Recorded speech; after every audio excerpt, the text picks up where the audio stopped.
Good morning, good afternoon, good evening to each and everyone, especially those at the other side of the world. There is no time and space between us. There is only this present moment, and we are one. We now begin with the reading and reflection from the diary of Saint Faustina Kowalska, Divine Mercy in My Soul. On diary entry number 944, there are moments when I mistrust myself, when I feel my own weakness and wretchedness in the most profound depths of my own being. And I have noticed that I can endure such moments only by trusting in the infinite mercy of God. Patience, prayer, and silence. These are what give strength to the soul. There are moments when one should be silent and when it would be inappropriate to talk with creatures. These are the moments when one is dissatisfied with oneself and when the soul feels as weak as a little child. Then the soul clings to God with all its might. At such times, I live solely by faith.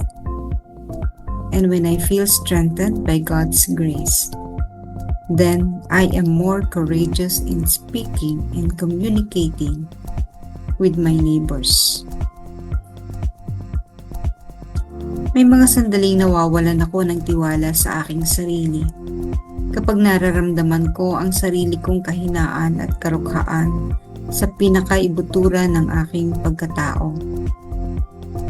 At napansin ko na kaya kong lagpasan ang mga ganoong sandali sa pamamagitan lamang ng pagtitiwala sa walang hanggang awa ng Diyos.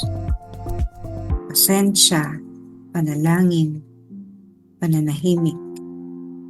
Ito ang mga nagbibigay ng lakas sa kaluluwa. May mga sandali na marapat lamang manahimik ang isang kaluluwa. At kapag hindi naaayon na makipag-usap sa mga nilikha, ito ang mga sandali na hindi ito kontento sa kanyang sarili.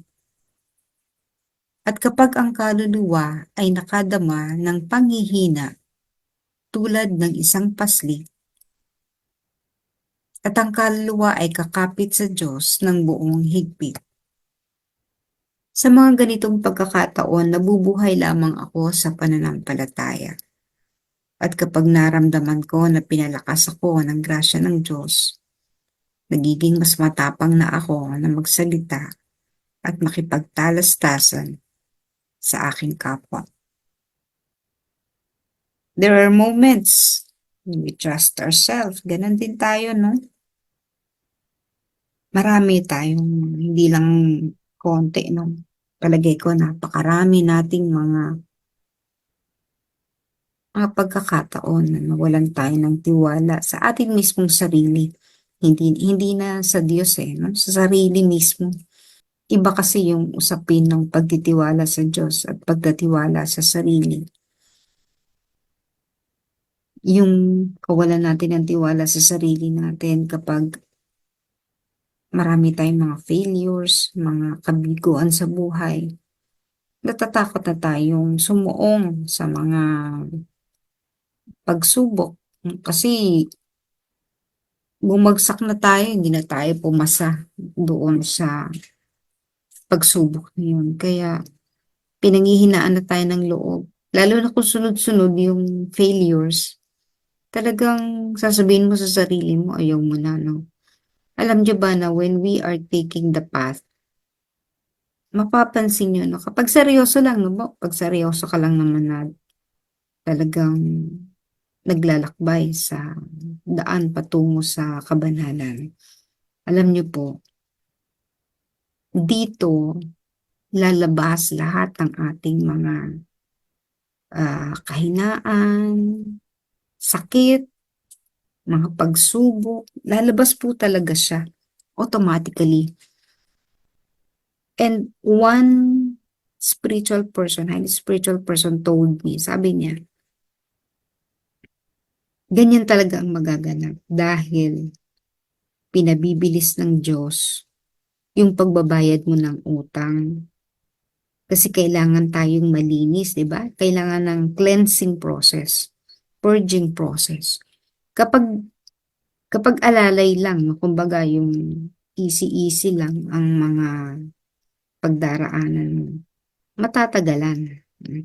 Kung kaya dahil lang isang kaluluwa ay seryoso ng maglakbay patungo sa kabanalan, pinabibilis din pala ang proseso ng pagbabayad.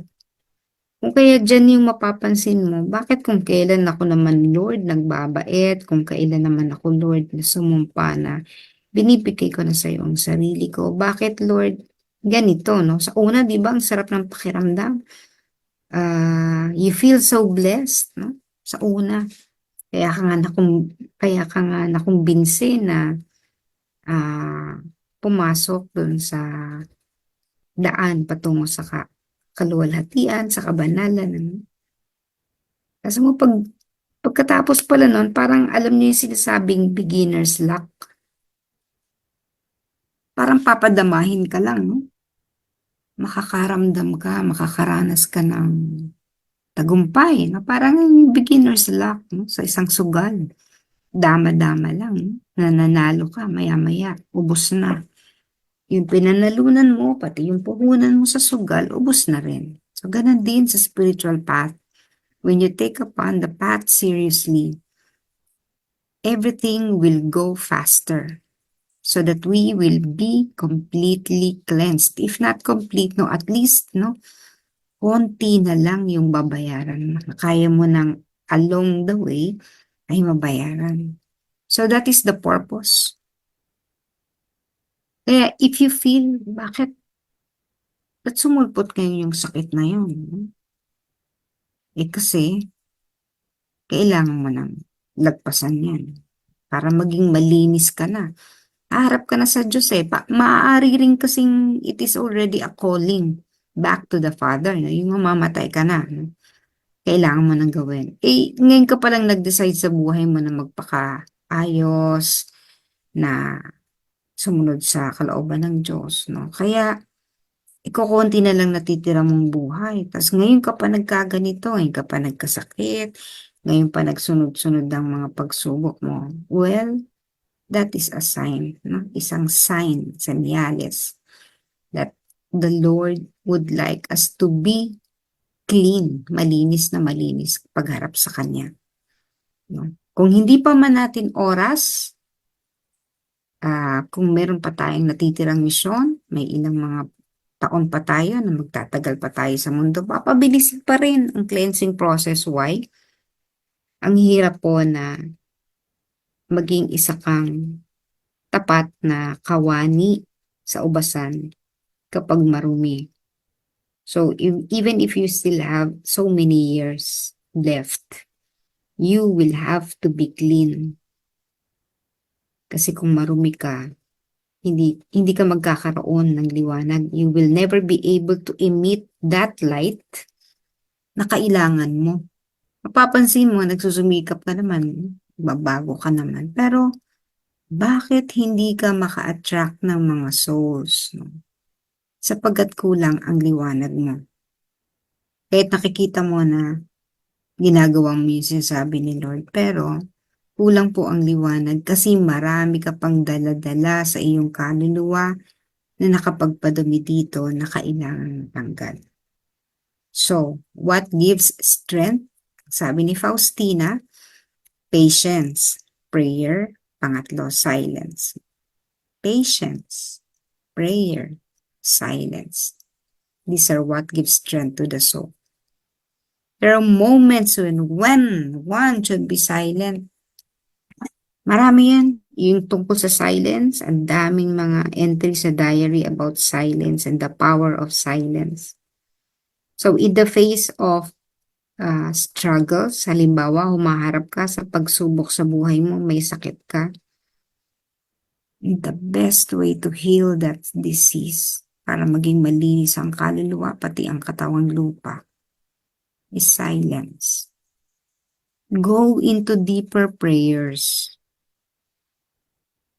Habang nananalangin ka, Go into the deepest part of your soul. Yun na po yung pagiging tahimik. Silence relaxes every part of your cell. Cellular level. Kapag maingay tayo, internal and external. Noise naman kasi is not just yung naririnig mo sa tenga mo, but there are also noise inside you. So, kailangan pati yun, patigilin mo. I-silence mo, no? Kasi yung utak natin, di ba? Mapapansin mo, nagcha-chaplet ka, pero lipad ng lipad ang utak mo, no? You can never, misa, ganun din. Hindi ka makafocus. Ang daming pumapasok sa isip mo. That is noise.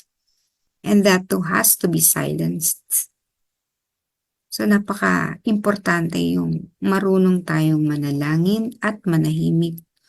Sapagkat sa pamamagitan nun, gaano man tayo kahina, gaano man tayo inaatake ng demonyo para patahimikin, para hindi tayo magtagumpay sa mga decisions natin, because we will always be challenged by what we say and by what we do. Kasi kung hindi naman tayo i-challenge, abay, paano natin matututunan ng lesson ng mga sinasabi natin, mga nasasabi lang pala natin because we are able to read, no? Nabasa lang pala natin.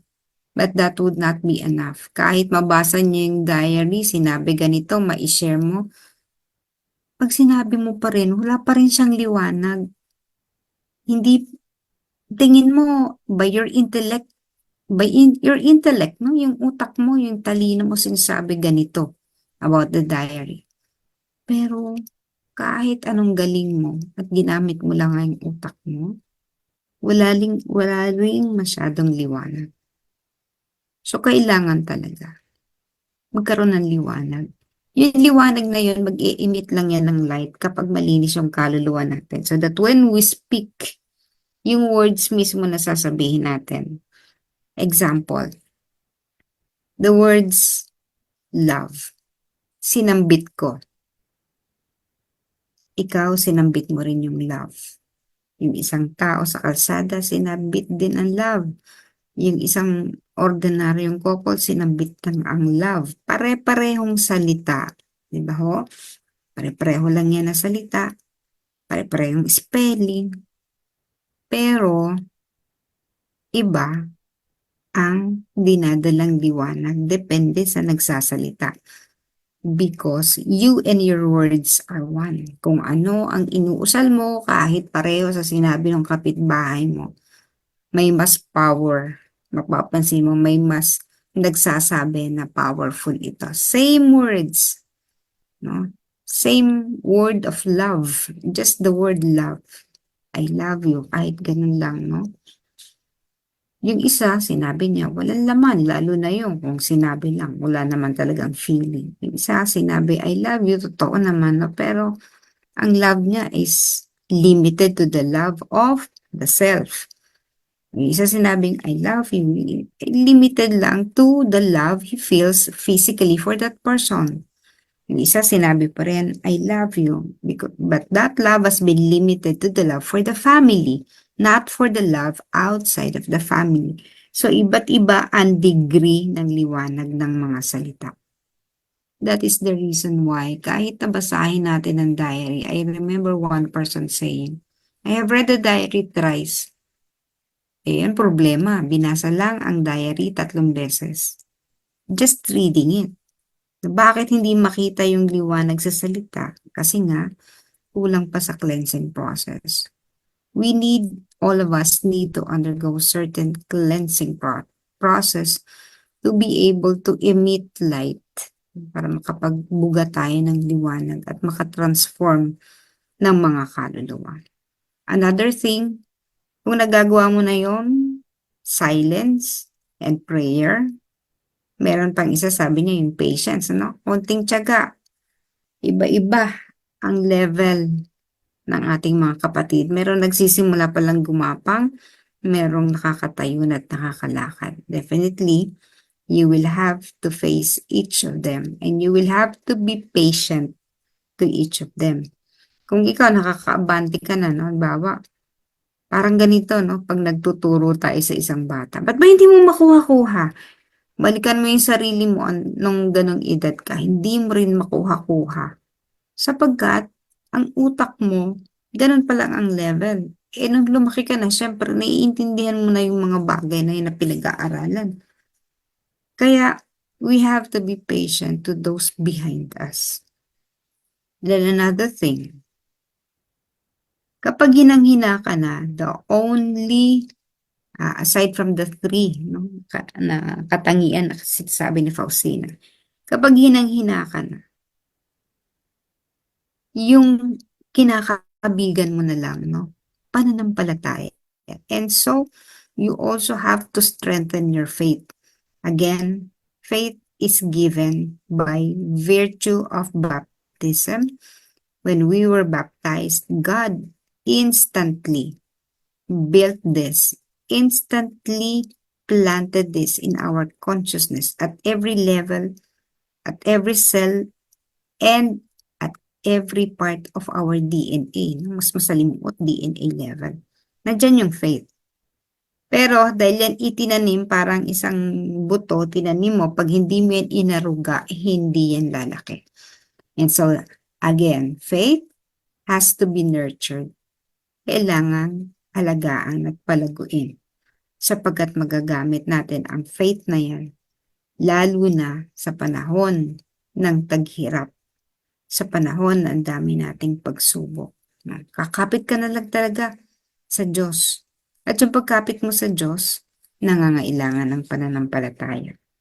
Sapagkat ito lamang ang mata. Faith is the eye. Our eyes. To see things clearly. Yung mga bagay na invisible, ang makakakita lamang dito ay ang ating pananampalataya. Kung kaya, kapag nakakapit ka sa Panginoon, lahat ng sasabihin mo, kahit ang hihina ka na, nagkakaroon pa rin ng magandang liwanag, na meron siyang kakaibang liwanag na dumadaloy sa iyong mga salita. Sabi nga ni Faustina, I am more courageous in speaking and communicating with my neighbors. So, una, tahimik lang, pero kapag nakabawi ka ng lakas, pwede ka na uli makipag-usap sa iyong kapwa. Huwag kang makikipag-usap sa kapwa mo kapag galit na galit ka. Why? You will be infecting your neighbor with your anger. So magpalamig ka muna. Madalas sinasabi kayo sa mga anak ko, palamig muna ako. Ganon. Kasi nga, kapag nanatili ka sa ganong state, sila naman ang may infect ng iyong negativity.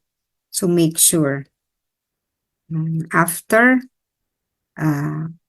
calming down, yung pagpapakalma sa sarili mo, pagkatapos noon, go back. Continue talking to your neighbors. Continue affecting them.